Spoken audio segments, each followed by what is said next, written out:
நீட்டு என்றான். அவன் நீட்டினான், அது மறுகையை போல சொஸ்தமாயிற்று. Praise the Lord. இந்த காலை வேளையில வியாதியோடு போராடி கொண்டிருக்கிற அருமையான சகோதரா, கர்த்தர் இந்த நாள்ல உங்களுடைய வியாதியை தொடுக்கிறார். வியாதி மேல அசைவாடுகிற பரிசுத்த ஆவியானவர். எனவே இந்த நாள்ல உன் படுக்கையை மாற்றி போடுகிறார், உன்னை தொடுகிறார். Price God. அது எந்த விதமான உடல் பிரச்சனையாக இருந்தாலும், மன பிரச்சனையாக இருந்தாலும் தேவன் இந்த நாள்ல அவர் குணமாக்குகிறார். யெகோவா ரஃபா இந்த காலை வேளை குணமாக்குகிறார். அவருடைய சுகமாக்கக்கூடிய வல்லமை, ஹீலிங் இந்த நாள் உங்கள் மேல் அது வருவதாக.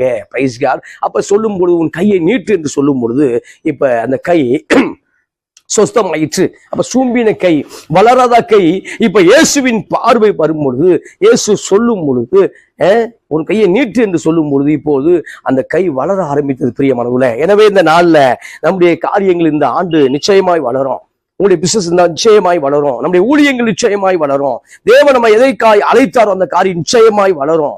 வளர விடாதபடி பல காரியங்கள் தடையாக இருக்கலாம். ஆனால் தடை செய்யக்கூடிய மனிதர்கள் மேல வெறுப்பை பொழியாதபடிக்கு, தடை செய்யக்கூடிய மனிதர்கள் மேல வெறுப்பை கக்காதபடிக்கு நம்ம என்ன செய்யணும் அப்படின்னா, இன்னும் அதிகமாய் ஜெபிக்க வேண்டும்.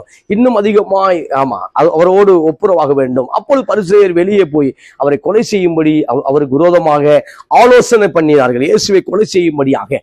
அவர் நெறிந்த நாணலை முடியாமல் இருக்கக்கூடியவரை பார்த்து அணைய போகிற விளக்கை மறுபடியும் தூண்டி விட்டு பிரகாசிக்கக்கூடிய விளக்கு